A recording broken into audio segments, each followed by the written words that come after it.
as professoras das classes infantis, ide ensinai. Desde já eu peço aos irmãos para que deixem as vossas Bíblias abertas, né? Isso é sempre bom, deixar a Bíblia aberta.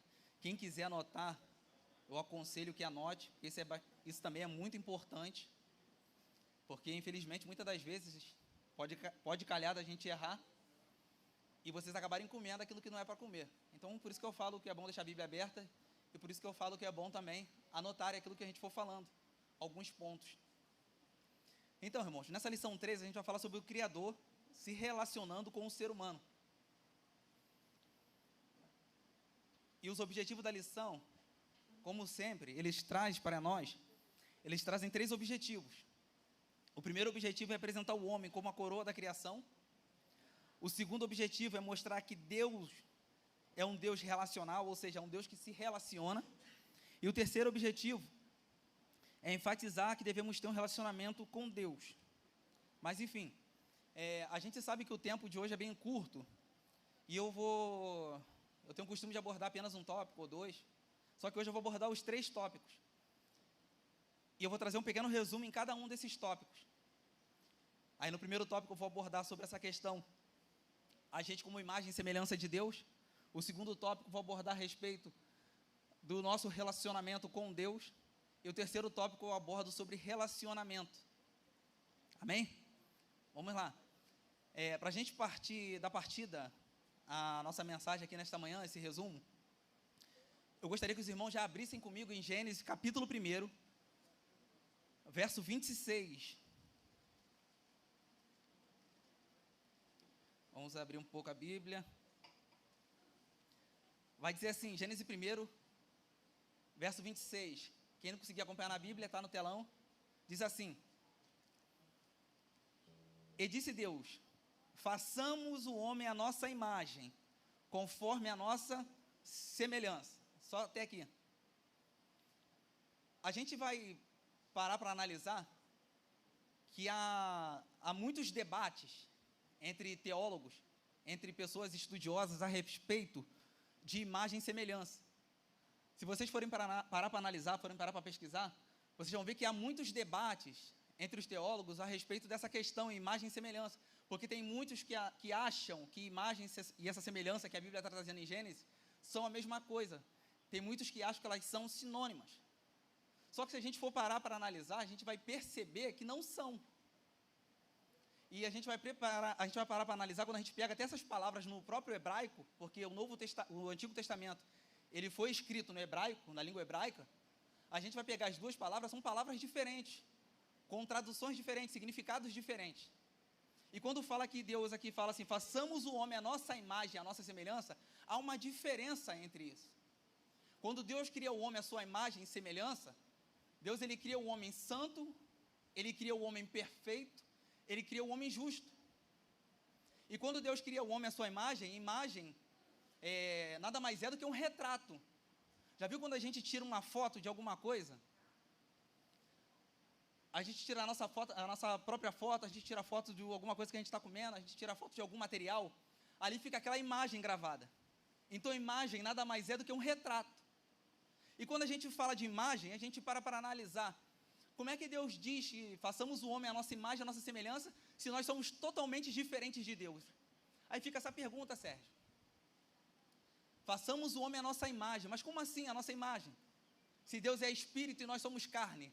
Só que quando Deus fala, façamos o homem à nossa imagem, Deus está falando não da parte exterior, Deus está falando da parte interior. Por que da parte interior? Porque nós somos espírito, e Deus também é espírito.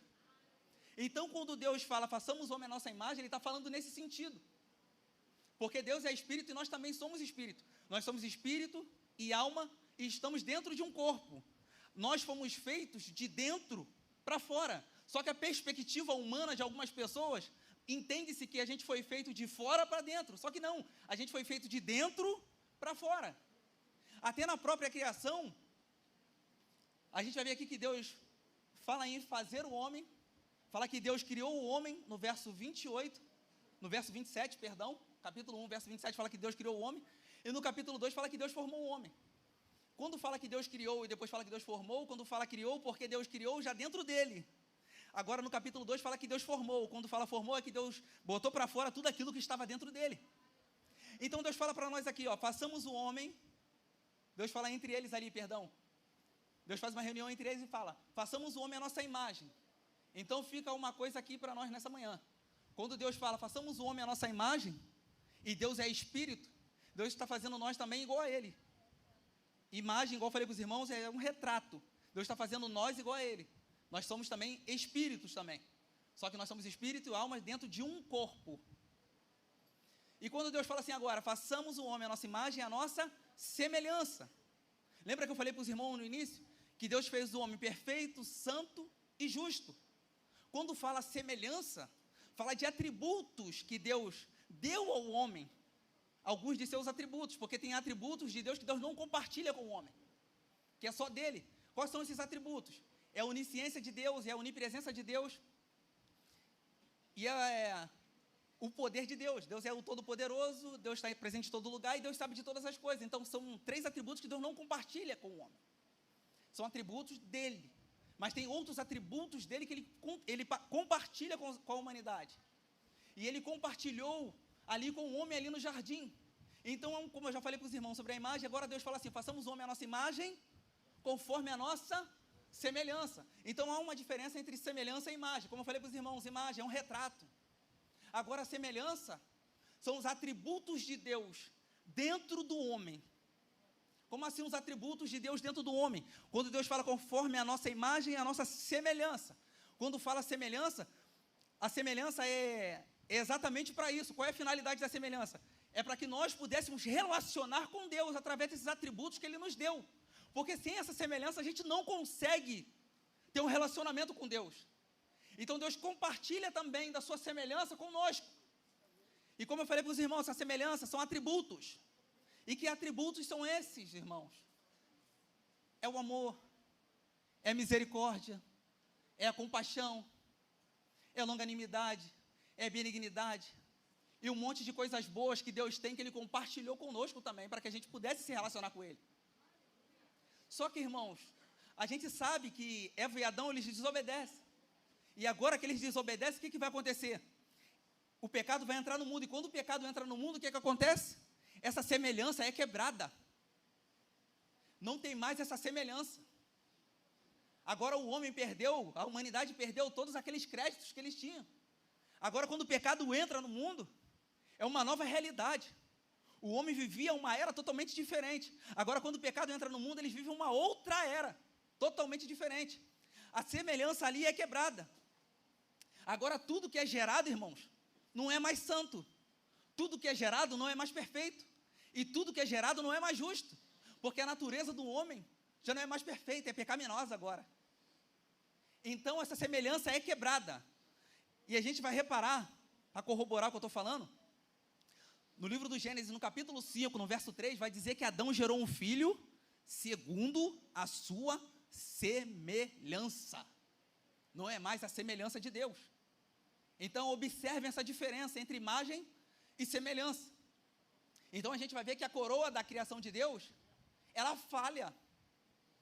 E agora Deus não é pego de surpresa. Deus já tinha um plano para a humanidade, caso isso viesse a acontecer. Eu não vou entrar muito nesses detalhes, os irmãos já sabem. Começa a ser feito sacrifícios, e através desses sacrifícios os pecados são perdoados, e através dos pecados que são perdoados, aquela ira de Deus sobre a humanidade é apaziguada. Mas enfim, e a gente vai ver que quando Jesus vem, Ele vem exatamente para isso. Ele vem para restaurar em nós tudo aquilo que foi quebrado lá atrás. A gente vai reparar, irmãos, que o primeiro Adão, ele foi criado para um propósito, ele foi criado para um desígnio. Só que ele falha.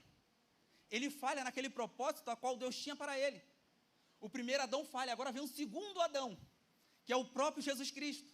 E quando o segundo Adão vem, o que ele vem fazer? Ele vem restaurar aquilo que foi perdido. Ele vem colocar de novo aquelas coisas que foram perdidas no seu devido lugar. Em Romanos capítulo 8, no verso 29, vai dizer que Deus nos predestinou para sermos conforme a imagem do seu Filho. Então a gente percebe o amor de Deus. Mesmo a humanidade falhando, Deus tinha um propósito para a humanidade. É nos restaurar de novo como nós éramos lá atrás. Mas como Deus fez isso? através do seu Filho, Jesus Cristo. Repare bem uma coisa. A partir quando Cristo vem, e a partir do momento que todas as pessoas começam a entregar sua vida a Jesus Cristo, a gente vai ver que essa restauração começa a ser desenvolvida de novo dentro do ser humano. E começa a ser desenvolvida de novo dentro do ser humano a questão do fruto do Espírito que estava até então quebrada por causa do pecado. E qual é o fruto do Espírito Santo? Está em Gálatas capítulo 5, irmãos. É o amor, é a paz, é a benignidade, é a longanimidade, é a mansidão, é a temperança, é o domínio próprio. Então tudo isso faz parte do domínio, tudo isso faz parte do fruto do Espírito Santo. O Espírito Santo nada mais é, fazendo uma ilustração, nada mais é que uma tangerina com 9 gomos. E cada gomo tem uma especificação. Uma é amor, outra é paz, outra é longanimidade, outra é temperança e por aí vai. Está em Gálatas capítulo 5. Então, a partir do momento que a gente está em Cristo, a gente passa a desenvolver de novo o fruto do Espírito Santo na nossa vida. Quando eu falo estar em Cristo, aqui está Cristo, aqui, ó. Esse púlpito é Cristo. A partir do momento que eu estou em Cristo, o fruto do Espírito Santo começa a ser desenvolvido na minha vida. Mas a partir do momento que eu saio de Cristo, eu perco de novo isso. Eu perco de novo essa semelhança. Então, a passagem aqui, nessa manhã, a lição, nos chama a atenção nesse primeiro tópico, para que a gente venha a ser semelhante ao Filho de Deus. Para que a gente venha a ser semelhante e ter aquela natureza de novo que Deus proporcionou para o homem no início, antes da queda. E quando eu falei sobre o primeiro Adão e o segundo Adão, o primeiro Adão, ele tirou as coisas do lugar. E o segundo Adão veio para arrumar as coisas de novo. E o que acontece? Qual é o propósito de Deus? É restaurar tudo aquilo que foi destruído. E repare bem, Deus é um ser tão sábio, que ele vai dar aquilo que Ele tem de melhor, para poder nos salvar. E através dele, a gente consegue obter a salvação. E o que Deus vai fazer quando a igreja for arrebatada, irmãos? A gente vai para a glória. E lá na glória não vai ter pecado, lá na glória não vai ter tristeza, lá na glória não vai ter dor, lá na glória não vai ter difamação, não vai ter calúnia, não vai ter disse-me-disse. Lá na glória vai ser amor, vai ser paz, vai ser todos os frutos, o fruto do Espírito Santo lá na nossa vida, e tudo vai estar intrínseco dentro de nós lá na glória. E por que eu estou falando da glória? Se a gente for pegar a glória, o episódio da glória e o episódio do Éden, a gente vai ver que Deus está trazendo de novo à tona tudo aquilo que estava lá atrás, só que agora a gente vai para um lugar diferente, não vai ser no Éden, vai ser na glória. Então Deus está trazendo de novo tudo aquilo que Ele fez lá atrás, que foi destruído, e proporcionando para nós esse ambiente perfeito, para que a gente venha se relacionar com Ele nesse ambiente perfeito para sempre. Aí, para a gente encerrar esse primeiro tópico, voltando a repetir, se eu não estiver em Cristo, a minha semelhança vai estar quebrada. Eu preciso estar em Cristo, para que minha semelhança precisa estar restaurada novamente. Aí vamos lá. Quando a gente olha para Jesus, irmãos, a gente consegue reparar em Jesus, olhando os evangelhos, a gente consegue reparar na vida de Jesus o esplendor da glória de Deus. A gente vai ver que Jesus ele vai expressar a imagem de Deus, ele expressa a imagem e a semelhança de Deus. Quando a gente olha os evangelhos, a gente consegue observar nos quatro livros dos evangelhos, essa reprodução automática do comportamento de Deus, através da vida de Jesus. Então, que a gente venha também estar em Cristo, para que a gente venha expressar essa semelhança de Deus, para que a humanidade possa perceber e reparar o próprio Jesus, o próprio Espírito Santo, o próprio Deus nas nossas vidas. Aí vamos para o tópico 2.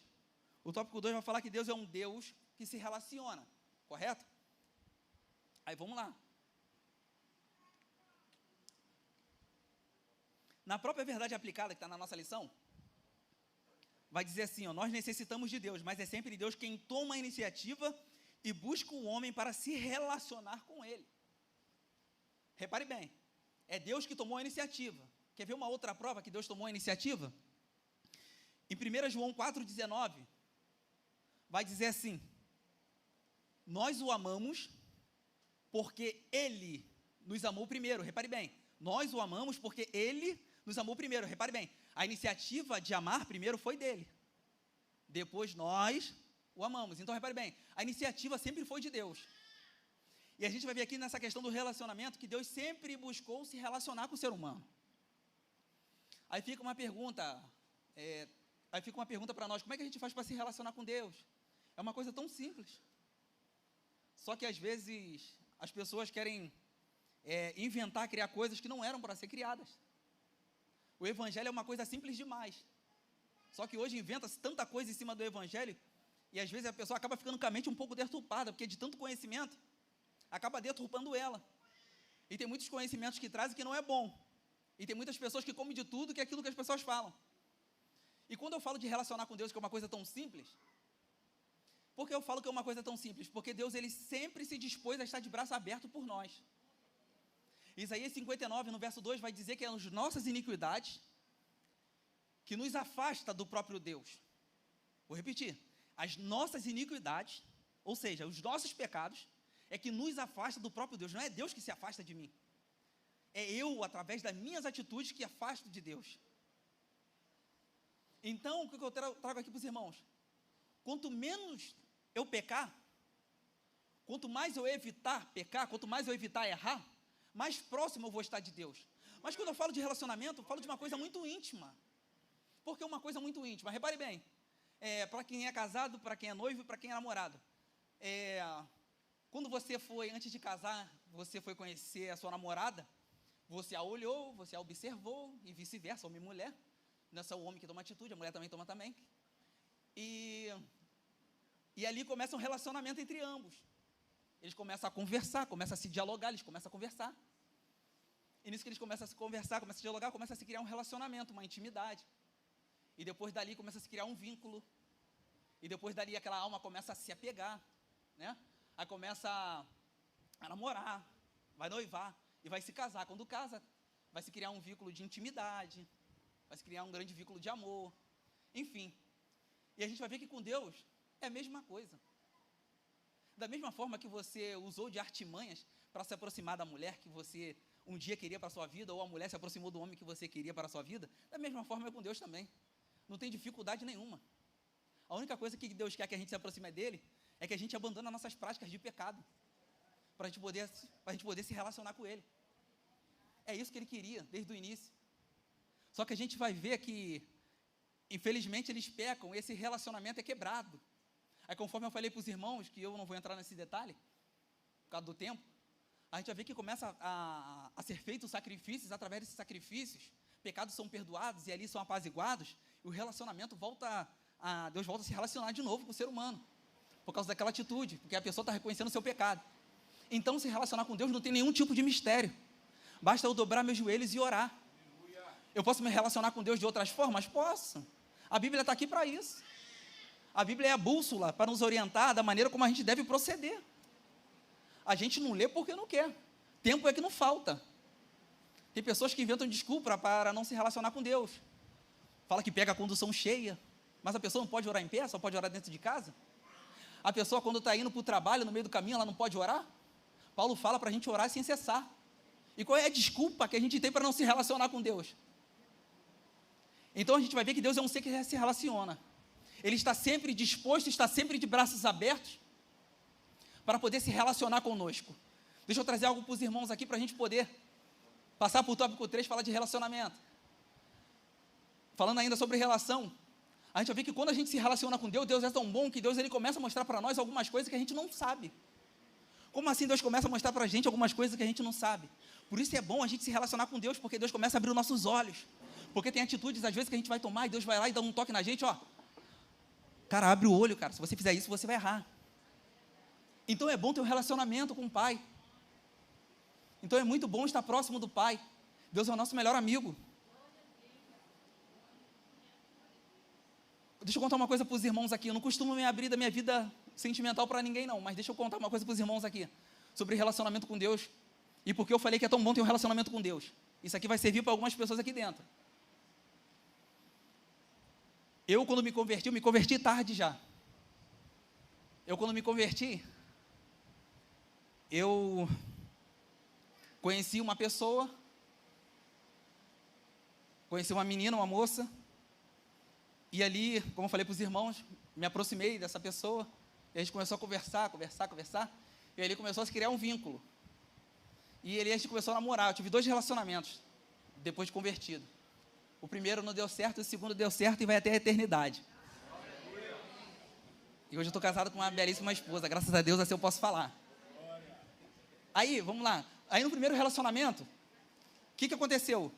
No início tudo era flores, tudo era bonito, tudo era legal. E a gente vivia com um sorriso aberto, daqui até aqui, beleza, né?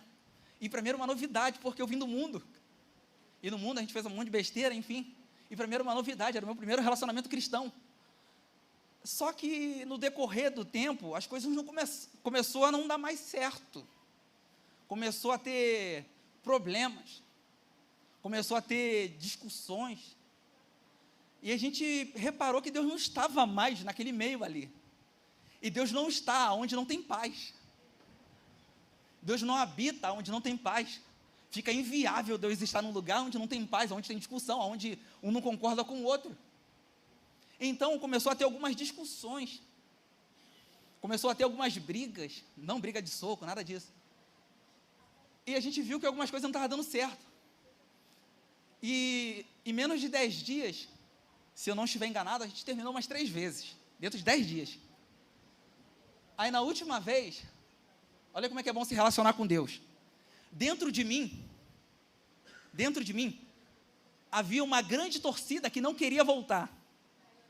Mas havia também uma pequena torcida que queria voltar. Já viu aquele negócio que dá dentro de nós, que fala assim, poxa cara, mas se eu orar, Deus vai mudar, cara. Se eu orar, Deus vai trabalhar e Deus vai mudar. Só que tem coisas que Deus não vai mudar, porque a pessoa não quer mudar. Só que a gente não aprende isso, cara. E às vezes Deus permite a gente chegar a determinados locais, no local da nossa vida, para a gente poder aprender, cara, com os erros. E graças a Deus os erros nos ensinam. Tem pessoas que erram, sabem que é errado e continuam no erro, sabem que vai dar errado. Então o que acontece? Eu numa quinta-feira, eu jejuei e fiz um propósito com Deus e falei assim para Deus, corra atrás, falei assim mesmo para Deus, corra atrás, isso numa quinta-feira, corra atrás eu deixo para lá. Isso numa quinta. Na sexta-feira eu fui para a igreja, eu era de outra igreja. Assim que eu entrei na igreja, um menino chegou para mim e falou assim, Renê, depois eu quero falar com você. Aí eu falei, tá bom. Aí beleza, acabou o culto, ele veio conversar comigo. Aí quando ele veio conversar comigo, ele falou assim para mim, eu só lembro dessas palavras aqui, foi eu que arranquei, foi eu que permiti. Aí ele começou a falar diversas coisas para mim ali. Aí ali, eu estava com uma dúvida, por isso que eu jejuei a Deus, por isso que eu busquei a Deus, por isso eu fiz esse propósito com Deus. Por isso que eu estou falando que é importante nós relacionarmos com Deus. Porque quando a gente tem intimidade com Deus, Deus nos mostra e Deus nos revela o seu propósito, Deus nos revela aquilo que é bom para a gente. Então, se eu continuasse naquele relacionamento, eu poderia hoje estar totalmente destruído espiritualmente. E deixa eu falar mais uma coisa para os irmãos para encerrar esse tópico 2. Eu jejuava a Deus, eu orava a Deus e eu lia a Bíblia. Mas tudo aquilo que eu fazia não adiantava de nada, eu não sentia surtir efeito na minha vida. E depois que houve o término total, depois que aquele vínculo foi quebrado, a minha vida espiritual decolou. Começou a avançar, começou a evoluir. E eu comecei a crescer novamente na presença de Deus. E depois, eu vim para o meu segundo relacionamento e o último, como falei para os irmãos, eu já estou casado com uma belíssima esposa, já faz 7 anos e uns quebrados. Aí vamos lá, o tópico 3 para a gente poder encerrar, irmãos. O tópico 3 para a gente poder encerrar. O tópico 3 a gente vai falar sobre relacionamento. Eu gostaria que os irmãos abrissem Gênesis 2. Gênesis 2, Gênesis 2, verso 18. Gênesis 2, verso 18, para a gente poder encerrar.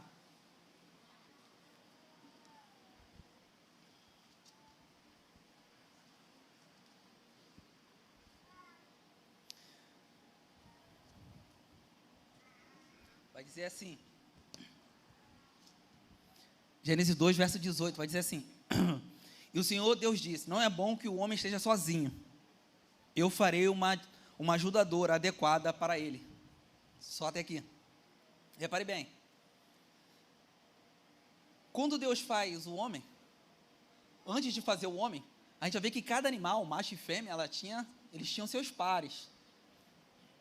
Certo? A gente vai ver que cada um ali ele tinha seus pares. Eles podiam se relacionar, eles tinham suas relações, se procriavam. Só que Deus ele faz o homem e ele repara aqui no verso 18, que não é bom que o homem viva só. E ali Deus vai, através da costela do homem, a história nós já sabemos, a gente leu isso aqui no início, Deus ele vai criar a mulher. E Adão, quando ele vê a mulher, ele olha aquilo ali, ele fica perplexo, né? Ele tem uma companheira, e Deus ali faz uma ajudadora para ele. E Deus viu que aquilo que ele fez era bom. E a gente vai ver que quando Deus faz a mulher, a gente vai ver que o próprio Deus ele vai instituir o primeiro casamento, a primeira família, enfim. Então a gente vai ver que o casamento é de Deus. O casamento é uma coisa divina. E agora a gente vai ver que quando eles casam, eles estão divinamente ligados. Eles estão emocionalmente ligados. E eles estão intimamente ligados. Então a gente vai ver que Deus faz uma adjutora, em outras palavras, ajudadora, auxiliar. E Deus, ele faz a mulher com uma finalidade, com um propósito. E qual é o propósito? Deus faz a mulher para que ela seja submissa ao seu esposo. Só que tem muitas pessoas que confundem submissão com escravidão. E as coisas não são bem assim. Quando Deus fala submissão, ele fala no sentido, se a gente for fazer uma separação dessa palavra composta, sub e missão, sub é estar debaixo de, e missão é um propósito ou uma tarefa a se realizar. Então a gente vai ver que o dever da mulher é exercer uma missão de apoio, ou exercer uma missão de auxiliar. E quando a gente pega essa finalidade da mulher, a gente vai ver que Deus ela faz ela com esse propósito, e a gente vai perceber durante a nossa caminhada também, homens aqui que estão presentes, a gente vai ver que a gente depende da mulher. A gente vai ver que o homem sozinho, ele não consegue fazer tudo, ou às vezes não consegue fazer nada. Então a gente precisa da mulher. A gente precisa desse ser maravilhoso do nosso lado. Eu creio que os irmãos aqui que têm namorada, que têm noiva, se alegram, agradecem a Deus pela esposa que tem, pela noiva que tem, pelo namorado, pela namorada que tem. Então Deus faz ela com esse objetivo, com essa finalidade, para estar ali perto do homem. Certo, irmãos? Aí a gente vai reparar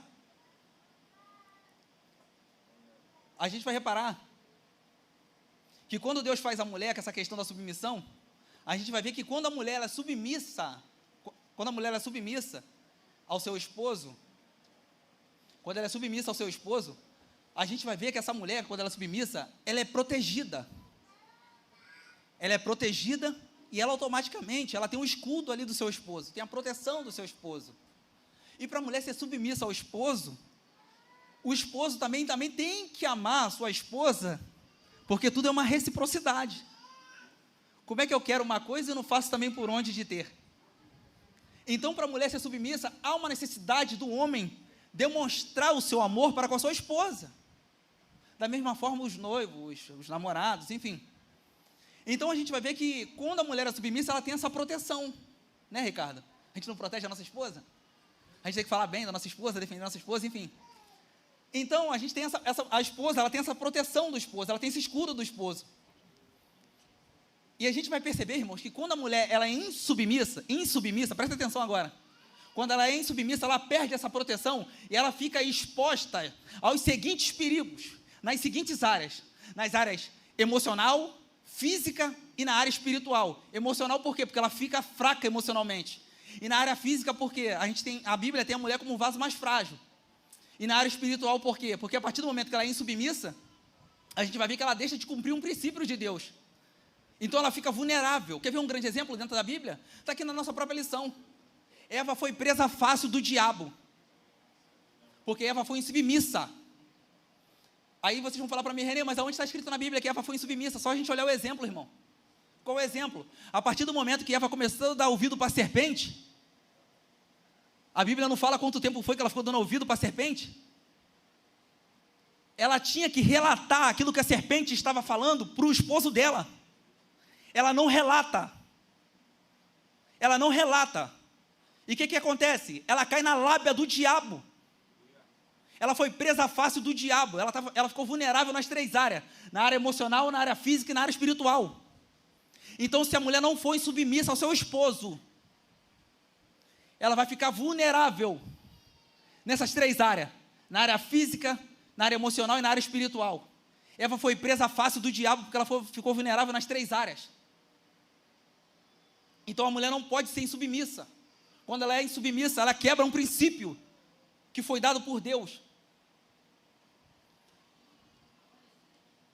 Aí, para a gente poder terminar, quando a Bíblia fala que Deus criou uma adjutora, a gente vai ver que Deus cria uma auxiliadora. E qual é o papel da auxiliadora?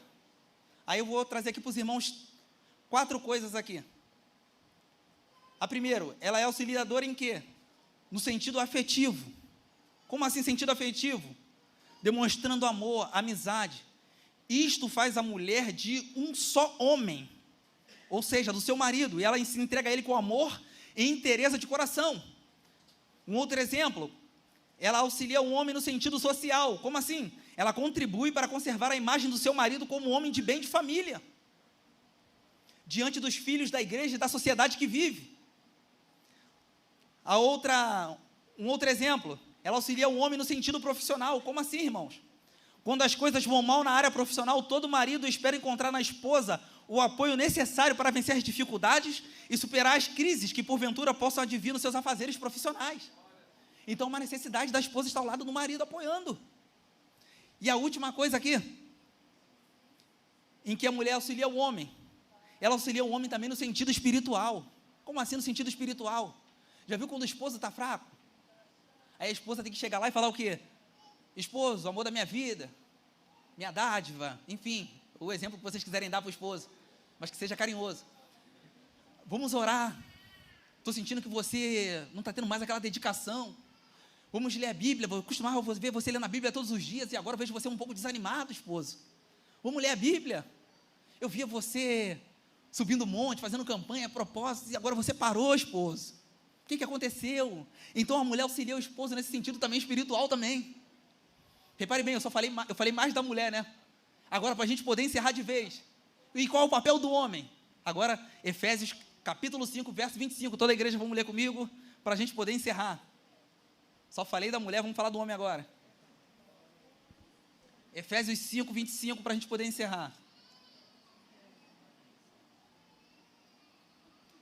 Aí, ó, quem não achou, pode olhar o telão. Diz assim, ó, o papel do homem.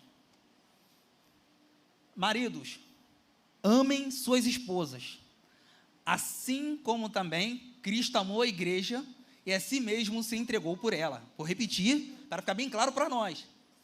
Depois não vai dizer que foi falta de aviso, hein? Maridos, amem suas esposas, assim como também Cristo amou a igreja e a si mesmo se entregou por ela. Repare bem o exemplo que Paulo está trazendo para a igreja de Éfeso. Paulo está trazendo um exemplo do amor de Cristo pela igreja a ponto de entregar sua própria vida por ela, pela própria igreja. E Paulo vai trazer esse mesmo exemplo para o homem amar suas esposas. Vou trazer de uma forma bem clara para nós aqui. Sabe o que Paulo estava querendo dizer para a igreja de Éfeso, para a gente poder encerrar? Paulo estava falando para a igreja de Éfeso, para os homens, o seguinte, Ricardo: negue-se a si mesmo. Como assim negar-se a si mesmo? Tua esposa quer sair. Aí você fala, pô, esposa, eu estou cansado, trabalhei a semana toda, cara. Eu passo por isso, tá? Aí você vai lá, mesmo cansado, tenta fazer alguma coisa para poder agradar a sua esposa. Isso é negar-se a si mesmo. Aí você está lá cansado, fez um monte de coisa, tua esposa veio do trabalho, você já varreu casa, você já lavou a louça, e a tua esposa pede para você fazer algo especial que você costuma fazer, e você vai lá cansado, já saturado já do trabalho. Aí você vai lá e mesmo assim faz. Isso é negar-se a si mesmo. Paulo está dizendo para a igreja de Éfeso: ame as suas esposas assim como Cristo amou a sua igreja, ou seja, negue-se a si mesmo. Negue-se a si mesmo. Isso é exemplo de amor à sua esposa. Então eu encerro aqui a lição, e que essa lição possa ficar gravada no coração dos irmãos, que Deus possa abençoar a vida dos irmãos a cada dia. Agradeço a Deus pela oportunidade, em nome de Jesus. Meus irmãos, a paz do Senhor.